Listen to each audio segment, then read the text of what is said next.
thought it was a good idea to share some Torah to help us seal our good fates in the book of life. And regarding Torah, the Mishnah in Pirkei Avot teaches us, Ben Bagbag Omer, Ben Bagbag says, Hafachba v'yafachba, turn it and turn it, Tikula ba, for everything is in it.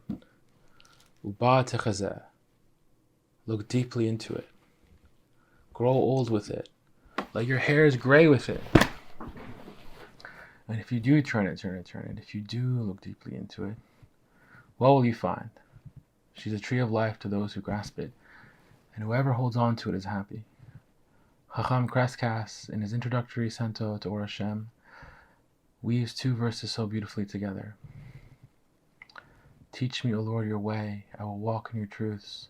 Unite my heart in awe of your name. For the commandment is a lamp, and the Torah is light, and the reproofs of your teachings are the path to life. And he doesn't include this one, but later in Tehillim it says, taste and see that the Lord is good.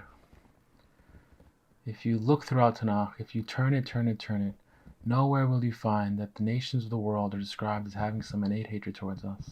It doesn't say that anywhere. It says, if you follow my commandments, if you observe my Torah, if you seek peace and pursue it, if you love the neighbor as you love yourself, if you were strangers in the land of Egypt, there will be peace in the land. All the nations will call you blessed, and unimaginable miracles will come your way. But it says, if you do not follow my Torah, if you do not observe my commandments, the skies will become like iron. The ground will become like brass. And no one's going to like you. Everyone's going to hate you. If it needs to be made more explicitly clear, Daniel and נחmia explain. Daniel says, it is because of our sins and the iniquities of our fathers that Jerusalem and our people have become an object of scorn to all of those around us. And נחmia clarifies the solution. What you're doing is not right. Shouldn't we walk after the fear of our God to avoid the reproach of our Gentile enemies? נחmia is saying that the way to avoid this hate is to follow the Torah. Nowhere does it say in Tanakh, nowhere in Tanakh does it say that if someone criticizes you or Israel, call them an anti-Semite, it says, do not reprove a scoffer, for he will hate you. Leave him alone and let him curse you, for the Lord has sent him to curse you. In Shmuel bet, for whom the Lord loves, he rebukes, as the father disciplines the son in whom he delights. At least twice it says that. Let him rebuke me. It shall be as oil on my head. Let my head not refuse it. Like a king being anointed in oil, let my mind accept it. Teach me, and I will be silent. Make me understand how I have erred. Let me know how I made my mistake. Examine me, O Lord, and know my heart. Try me and know my thoughts. See if there's any wicked way in me. Lead me to the way of understanding. It's not just to realize that when someone comes to rebuke us, they might be God sent. To withhold our impulsive reactions and not to lash back out at them. To be willing to accept what they're going to say. And if they say something that's good, to have the strength to accept it. Do not let my head refuse it. But even further than this, to encourage them, implore them to investigate us deeply and thoroughly. Try me and know my thoughts. See if there's any wicked way in me. Lead me to the way of the everlasting so that we can correct ourselves. I want to know what is wrong so that I can correct myself and follow the right way and follow the right path. But why would you want someone to know what you did wrong? Wouldn't that make it worse? Wouldn't they hate you even more? No, it says, he who covers up his sins will not prosper, but he who confesses and corrects his way will find mercy. But I didn't do anything wrong. I don't need to confess anything. I don't need to correct anything. There's nothing to listen for. There's nothing to investigate. Nothing I did was wrong. Everything was right. Okay, everything was right. If everything was right, everything was really right. King Solomon says, in that case, you're a fool. The fool thinks that everything is right in his own eyes. But the wise man asks and listens. Ezek Adam. Who is wise? He who learns from all man. It doesn't say Yehudi. It says Adam, all man. Not just Jews, all man. And that which has been is that which shall be. There's nothing new under the sun, says Cohillet. And many times throughout Tanakh we're described as having made mistakes. So too, it's not unfathomable that we're not making mistakes today. Of course it's possible. We should be like David and the Gibeonites and ask, how can I make amends? And we should be willing to follow through on that, genuinely.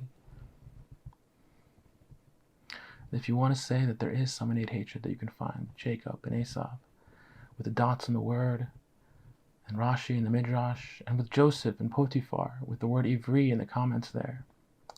Even so, look at how Joseph and Jacob respond. Neither of them call anyone an anti-Semite. Jacob prepares bountiful gifts for Esau. Jacob insists, please, please take it. He's incredibly generous towards him. He's incredibly kind and loving towards him. If you want to say it's Torah, it's a show, it's diplomacy, even so, Jacob's response was not to call Esau an anti-Semite. He was incredibly generous, incredibly loving. That is the behavior we should be emulating. After all, the name Israel comes from Jacob. We were named after Jacob. It says, if your enemy is hungry, give him food. If he is thirsty, give him drink. When you see the ox or the donkey of your enemy burdened, do not hide yourself. You shall surely rush to go help him. Be happy to do a mitzvah. Rush to do a mitzvah. Of course, if someone presents a threat to us, the preservation of life is tantamount to almost everything. We have to preserve our life. We're given the commandment to live by them, not to die by them. If someone even presents potential threat, we have to stand away. We don't have to be so loving and kind. We can stand away. Don't be so overbearing. Be careful, of course.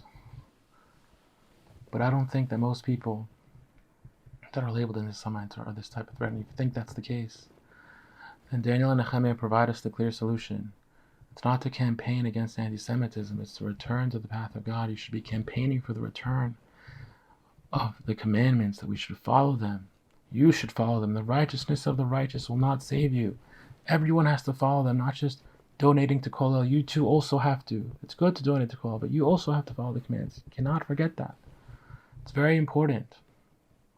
And yes, in Sichos Aran, Reb Nachman of Breslov explains that it's a beautiful thing to rebuke someone, as we're commanded to rebuke our neighbor. But right after it says, do not come to sin because of it. And the rabbis explain this means do not embarrass someone. Rebuke in private, embarrassing someone is very bad. Very bad. And if you think the person is crazy, and there's some irrational conspiracy going on, I think this is a conspiracy. It says, Lo tamun kasher, lechol asher yomar ha'ama zeh kasher. Do not call a conspiracy all that which the nation calls a conspiracy. But even if it's not a conspiracy, if you think this person is crazy, irrational with this hatred, it says, do not speak into the ears of a fool, for he will make a mockery of your words. Do not reprove a scoffer, for he will hate you. Be silent. And if you think you should rebuke him in private. Don't embarrass him. If someone is not treating you the right way, if they're not giving you the benefit of the doubt, overlook it. That's the way to love. We're commanded to love. It says all the nations that call you blessed will be blessed, and those who curse you will be cursed. So we learn from here that there isn't some unassailable quality, that they can't love us, that they can't bless us. And to curse us, they'll be cursed. That is not a call to action. We're told not to take revenge. Furthermore, we're commanded the exact opposite again. Yirmiyahu in chapter 29 verse 7 says, if you bless the nations, if the Jews bless the nations of the world, the Jews will in turn become blessed. And it's not just given as a statement of fact, it's given as an instruction. Go and seek the prosperity of the other nations. Go make them whole, and when you make them whole, you in turn will become whole. You have to do good by them, make sure that good is happening for them. And once we see that good is happening for them, then good will come to us. That's what we have to do. It says, V'ahavta lo kamocha, ki gerim hayitim be'eretz Mitzrayim. Love him as yourself, for you were strangers in the land of Egypt. And we know that this applies to non-Jews as well, since we were not completely Jewish in Egypt. We didn't become fully Jewish until Har Sinai. And we know that this applies outside of Israel, because Egypt is not in Israel. And we know that this applies inside of Israel, because the same phrasing and rationale, Ki gerim hayitim be'eretz Mitzrayim, for you were strangers in the land of Egypt, is found in verse 20, chapter 22 of Shemot, where Ibn Ezra clarifies this applies to the Ger Toshav, the non-Jew living and residing in Israel. It also says Ve'ahavta l're'echa kamocha and Ve'ahavta lo kamocha. It's important to love yourself too. That's also very important. You have to love yourself too. So when someone comes to us, King Solomon tells us that the loving way is to overlook the faults. Overlook. And Chabad teaches us, a little light dispels much darkness. A little love goes a long way, and Cohillet says something similar. Light expels darkness. Light excels darkness. And the commandment is a lamp, and the Torah is light. And the reproofs of the teachings are the path to life.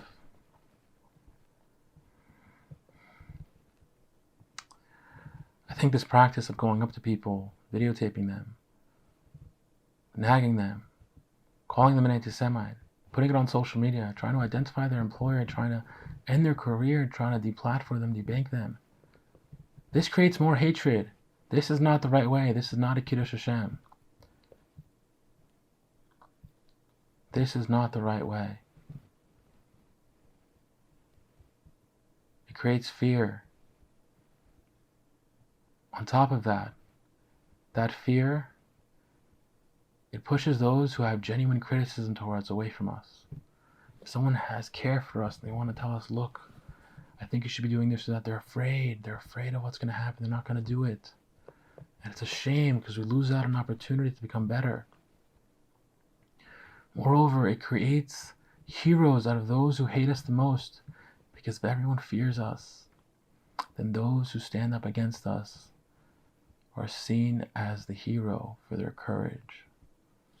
And these mechanics don't reward truth or false, so it's just hating us, whether we don't even know if they're telling the truth or not, so it doesn't help us in any way. Whoever hates us the most becomes rewarded as the hero. That's what's happening. Do not reprove a scoffer, for he will come to hate you. Do not speak into the ears of a fool, for he will make a mockery of your words. And we don't need the Torah to teach us this. Master Yoda, George Lucas, the Phantom Menace. Fear is the path to the dark side. Fear leads to anger. Anger leads to hate leads to suffering. If we're causing fear, we're creating hate. If we're creating hate, we're causing our own suffering. And if you want to say that the nations of the world are described as trembling before us in Tanakh, it is not us whom before they're trembling. It is before God. It is before the wrath of God being thrown upon them. That is what they should fear. That is what it means to be led unto the nations, to restore the fear of God. The fear of God is wisdom. Wisdom is greater than weapons of war. It is not by might, nor by power, nor by sword, nor by battle, God says. It will be through peace that swords will turn into plowshares. The lion will lay down with the lamb. A soft tongue can break bones. And God says, if we do not follow his way, he will close the blind eye to us. He will close his eyes to us. He will not help us in our time of need. But if we return to him, he will return to us. Whenever anyone approaches us, we have an opportunity, especially if they've been spending too much time scrolling through hateful rhetoric on social media and mob mentality nonsense and garbage, maybe hearing from friends, etc. You have an opportunity when anyone approaches you to bestow love and kindness upon them, to be like Jacob, to show them how beautiful you are, to show them how beautiful they are, to be a light unto the nations. That's what we should be striving for, so that all the nations shall know that the Lord is one. Ein od milavdo mamash, that there are no other gods. That's what we should be striving for. That's what we have to be doing. We have to be following the commandments. Even if you want that fear, it says we should not want that fear. The fear should be towards God, not towards us. But even so, it's to follow the commandments, to love the neighbor as you love yourself, to non-Jews too, to seek the prosperity of the other nations, to, before our own, go and make sure that they prosper. And then we in turn will prosper. That's what it says. That's what we have to do, to look out for them, to be good for them, and then good will come to us. That's what we have to do. And it can be hard to follow the commandments. Ezekiel says the righteousness of the righteous will not save you in those days. We all have to return. We all have to follow the commandments. It can be hard, not just the anti-Semites and non-Jews, but also within our homes, with our families, our friends, our communities, extended communities. We have to try. May we have the strength to give food to our enemy when he is hungry, to give him drink when he is thirsty, to have the opportunity to find our enemy's ox burden so that we can rush and go help him and have the strength to do it and be happy to do it. Genuinely. We should be blessed with the strength to withhold our impulsive reactions from those who criticize us, to listen to what they're saying, to look into ourselves, and if it's good, to accept it. We should be blessed with the ability to make amends and the strength to follow through with it, to love the neighbor as we love ourselves, to seek the prosperity of the other nations, to help them, to do good by them, so in turn good can come to us. May we all be blessed with the ability and means to be as generous with our guests and neighbors as Abraham, to be as proactive with our kindness as Rivka, to give drink to all the camels until all of their thirsts are quenched, to be like Boaz and give more than what is required. May all the good nations and people be blessed. May everyone bless them. May everyone bless the nation of Israel. May those who bless us be blessed, especially those who've enabled us to preserve our tradition, and for our sages to teach us many words of Torah and commit them to writing, for us to learn from for generations and generations. May we all find favor with God. May He grant us mercy. May He grant us peace, world peace. May we dance again in harmony. May this year be filled with prosperity like never before, with peace like never before, with health like never before, with longevity like never before. May every year be better than the last. May we commit to and make ourselves better each and every single day. May we be better every single day, every single day. May Mashiach come as soon as possible. May the temple service be restored. May we all be sealed in the book of life. Shana Tova. God bless America. Gabul Bashe.